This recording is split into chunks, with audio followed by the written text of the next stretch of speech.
Best health packages up to 80% discount. Tirumala Diagnostics.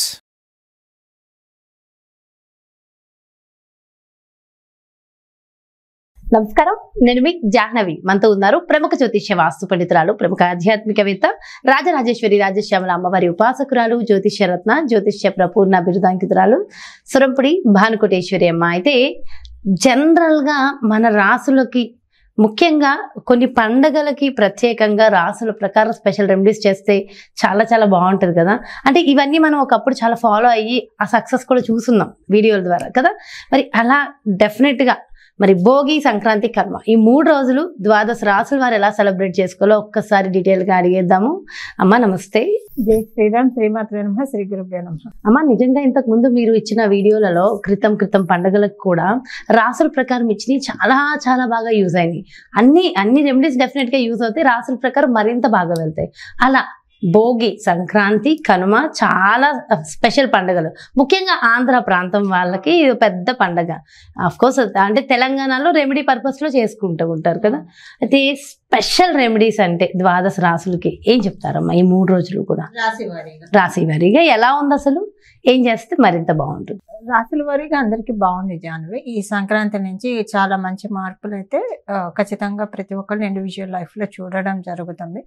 వాళ్ళ జన్మజాతకం బాగోకపోయినా గోచారం కాపాడుతుంది. 50% అన్నా కూడా వాళ్ళు బాగా ఉంటారు, ఊపిరి తీసుకున్న పరిస్థితులు ఉంటాయి. ఇది ఇప్పుడు వాళ్ళ జన్మజాతకం బాగోకపోతే, వాళ్ళ జన్మజాతకం బాగుంటే ఇది ఇంకా మంచిది కదా.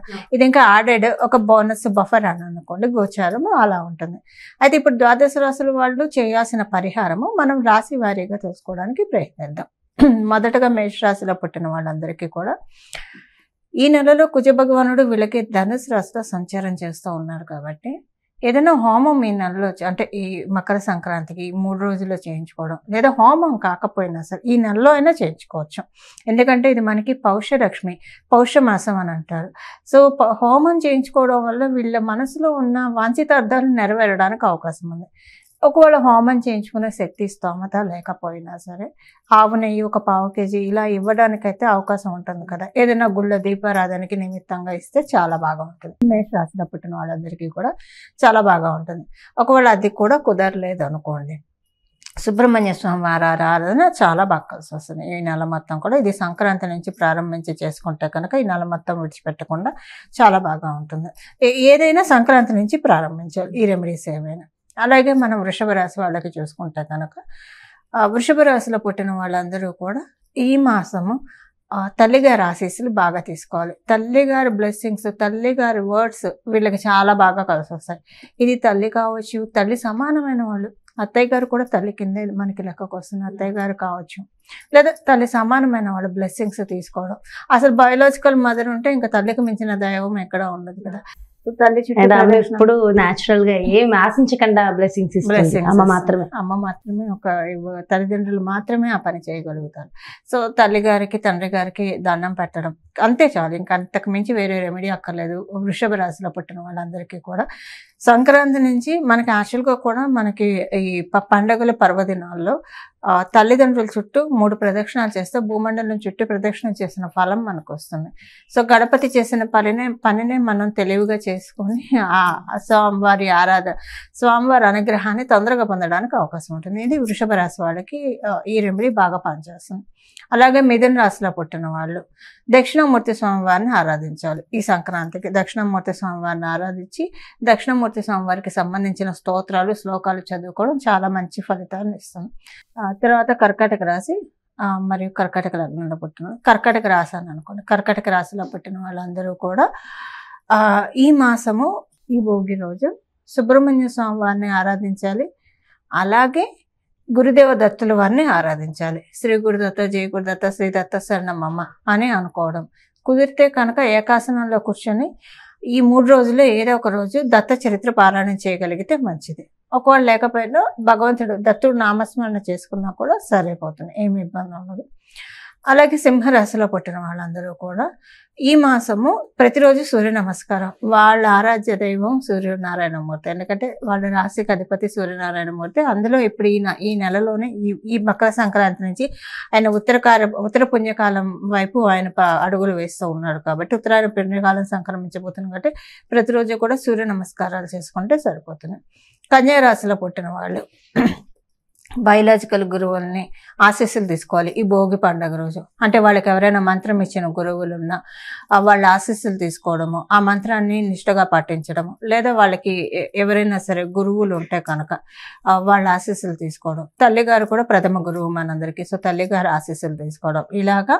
అలాగే వీళ్ళు సాయిబాబా వారి ఆరాధన కావచ్చు, రాఘవేంద్ర స్వామి వారి ఆరాధన కావచ్చు చేస్తే చాలా మంచి ఫలితాలు వస్తాయి. ఈ భోగి అంటే పండగ 3 రోజులు, తర్వాత ఈ నెలనాళ్ళు కూడా చేస్తే బాగుంటుంది. తర్వాత తులారాశిలో పుట్టిన వాళ్ళు, ఈ తులారాశిలో పుట్టిన వాళ్ళకి ఈ మాసంలో వాళ్ళ ఇంట్లో ఆడవాళ్ళకి ఏదైనా ఒక గిఫ్ట్ ఇవ్వాలి. భోగి రోజు గిఫ్ట్ అంటే ఆడవాళ్ళందరికీ ఇష్టమే. సో పండగకి బట్టలు జనరల్ గా కొంటూ ఉంటారు కదా, అదే గిఫ్ట్ కింద కౌంట్ అవ్వదు. ఇంకేదైనా మించి ఇవ్వాలి, అంటే శక్తికి మించి ఇవ్వమని కాదు, శక్తి అనుసారం. లేదా గిఫ్ట్ ఇవ్వలేని పక్షాన వాళ్ళ ఇంట్లో వాళ్ళని ఏ పని చేస్తే ఎలా మాట్లాడితే వాళ్ళు హ్యాపీగా ఉంటారో అలా ఉంచడానికి ప్రయత్నిస్తే చాలా బాగా ఉంటుంది. వీళ్ళ ఆడవాళ్ళు అయినా సరే మగవాళ్ళు అయినా సరే ఇద్దరికి వర్తిస్తుంది. ఇంట్లో ఉన్న ఆడవాళ్ళ రీత్యా కొంచెం కన్సర్న్ ఎక్కువగా వాళ్ళకి టైం కేటాయించడము, ఇది శక్తి ఉంటే గిఫ్ట్ ఇస్తే మంచిది. ఇది ఒక గిఫ్ట్. ఇది తులారాశి వాళ్ళకి ఈ భోగి రోజు, ఈ 3 రోజులు ఎప్పుడో ఒక రోజు చేయాల్సింది. అలాగే వృశ్చిక రాశిలో పుట్టిన వాళ్ళకి వీళ్ళకి యాక్చువల్గా చాలా బాగుంది. వీళ్ళకి రెమెడీ పెద్దగా అవసరం లేదు జాహ్నవి. వీళ్ళు మనసులో భగవంతుడికి దండం పెట్టుకుంటే సరిపోతుంది. ఎందుకంటే చాలా బాగుంది ఈ సంవత్సరం వాళ్ళకి. ఫైనాన్షియల్గా కొన్ని మంచి మంచి మార్పులు అయితే తటస్థించబోతున్నాయి. సో అందుకని వాళ్ళు ఇష్టదైవారాధన చేసుకుంటే సరిపోతుంది. అంతకు మించి పెద్ద రెమెడీ ఏం అవసరం. వృశ్చిక రాశి వారు మరింత అదృష్టవంతులు అయితే. జనరల్ గా వృశ్చిక రాశి వాళ్ళు అన్ని రాశుల్లో బాధపడేది వాళ్ళే ఎక్కువగా ఉంటారు కదా. నేను అదే అడగబోతున్నాను, జనరల్ గా అయితే ఎక్కువగా వాళ్ళే బాధపడుతూ ఉంటారు. మరి ఈ సంవత్సరం చాలా బాగుందా? సో చాలా ఆనందంగా ఉండే ఇది. సో స్పెషల్లీ వృశ్చిక రాశి వారు అందరూ, కన్యా రాశి వాళ్ళకి వృశ్చిక రాశి వాళ్ళకి చాలా బాగుంది. ఓకే, సో చాలా సంతోషమైన వార్త చెప్పారు. వాళ్ళందరూ ఎక్కువ బాధపడతారు, వాళ్ళే ఎక్కువగా అడుగుతూ ఉంటారు. అందరూ అడుగుతారు, బట్ వృశ్చిక రాశి వారు ఎక్కువగా మనకు ఎక్కువ కంటపడుతూ ఉంటారు. నెక్స్ట్ ధనుసు రాశి. ఈ ధనుసు రాశిలో పుట్టిన వాళ్ళందరూ కూడా గోవుకి శనగలు తినిపించాలి. అంటే ఎక్కువ కాదు, నానబెట్టిన శనగలు, లేదా గోశాలలో ఇచ్చేస్తే వాళ్ళే చేస్తారు, లేదా గోశాలలో డొనేషన్. మరి వాటికి కడుపులో నొప్పి వచ్చేలాగా ఎక్కువ కేజీలు కాకుండా గుప్పెడి గుప్పెడి శనగలు తినిపించినా సరిపోతుంది. లేదా గోశాలలో ఏదో ఒక డొనేషన్ చేస్తే మంచిది. ఇక మకర రాశిలో పుట్టిన వాళ్ళు ఏదైనా సర్వీస్ చేయాలి ఈ భోగి రోజు. హాస్పిటల్లో పేషెంట్స్కి ఏదైనా ఫుడ్ పంచివ్వడం కావచ్చు, లేదా ఏదైనా ఆర్ఫనేజ్లో చిన్న డొనేషన్ ఇవ్వడం చాలా మంచి మార్పుల్ని తెచ్చిపెడుతుంది ఈ భోగి రోజు. ఈ 3 రోజులు ఎప్పుడైనా చేయొచ్చు. మా కుంభరాశిలో పుట్టిన వాళ్ళు ఈ భోగి రోజు చేయాల్సిన రెమెడీ తండ్రి గారి ఆశీస్సులు తీసుకోవాలి. తండ్రి గారి ఆశీస్సులు, మామయ్య గారి ఆశీస్సులు వీళ్ళకి చాలా బాగా కలిసి వస్తాయి. ఇప్పుడు ఈ భోగి రోజు, మకర సంక్రాంతి రోజు, కనుమ రోజు 3 రోజులు వీళ్ళు ఎక్కడైతే పనిచేస్తూ ఉంటారో అధికారులు కూడా తండ్రితో సమానమే. సో అధికారులకి కొంచెం విషెస్ చెప్పడము, అలాంటివి చేయడము. అలానే వీలైనంత స్వీట్స్, అంటే ఫ్రంట్ లైన్ వారియర్స్కి, అలాగే వాచ్మెన్లకి, ఇలాంటి వాళ్ళకి, యాచకులకి స్వీట్స్ డిస్ట్రిబ్యూట్ చేస్తే మంచిది. ఇంకా చివరిదైన మీనరాశి.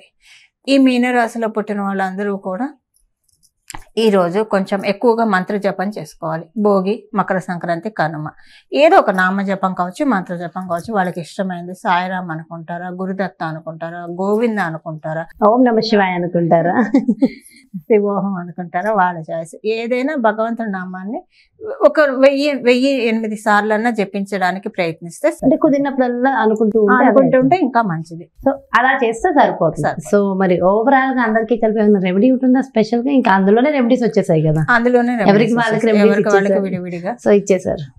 రేగిపళ్ళు కృష్ణ పరమాత్ముడికి భోగిపళ్ళుగా పోయడం అందరికీ చెప్పదగిన సూచన. భోగిపళ్ళు అంటే మనం భోగిపళ్ళు పిల్లలకి పోస్తాం కదా, ముందుగా దేవతలకి భోగిపళ్ళు పోసి తర్వాత పిల్లలకి పోయాలి. అలా పోస్తే మంచిది అనమాట. దేవతలకు పోసిన భోగిపళ్ళు మనం తినచ్చు. దేవత నిర్మాల్యం చాలా మహిమాన్వితమైనది, అది మనం తినచ్చు. కానీ మనకి మనం పోసుకున్నది తినకూడదు. ఆ డబ్బులు కూడా ఎవరికైనా ఇచ్చేసాయి, ఆ డబ్బులు కూడా మనం వాడకూడదు. సో ఆ విషయంలో కాస్త జాగ్రత్త తీసుకోవాలి. అండ్ చాలా చాలా డీటెయిల్ ఇన్ఫర్మేషన్ ఇచ్చేసారు ద్వాదశ రాశులకి. థ్యాంక్ యూ సో మచ్ అమ్మా. మంగళం. నమో భగవతే వాసుదేవాయ. చూసారు కదండి, మరి ఇది ముఖ్యంగా భోగి, సంక్రాంతి, కనుమ ఈ 3 రోజులు కూడా ద్వాదశ రాసుల వారికి ఎలా ఉంది, ముఖ్యంగా కొన్ని రాసుల వారికి మరింత అద్భుతంగా ఉంది. దానికి సంబంధించి పూర్తి డీటెయిల్స్ ఎక్స్ప్లెయిన్ చేసేసారు కదా. మరో చక్కటి ప్రత్యేకమైన కార్యక్రమంతో మళ్ళీ మీ ముందుకు వచ్చేస్తాను. మరి అదేవిధంగా పర్సనల్ గా మీ యొక్క జాతకాన్ని ఒక్కసారి పరిశీలింప చేసుకుని మీకు జాతకానికి తగిన రెమెడీస్ మీకు కావాలనుకున్నా, మీకు ఇంటి వ్యాపార వాస్తుకి సంబంధించిన ఇన్ఫర్మేషన్ కావాలనుకున్నా మీరు సురంపడి భానుకోటేశ్వరి అమ్మని సంప్రదించాలి. అపాయింట్మెంట్ కావాలనుకుంటే వెంటనే క్రింద డిస్ప్లే అవుతున్నటువంటి నెంబర్స్ కి కాల్ చేసి అపాయింట్మెంట్ తీసుకోండి. నమస్తే.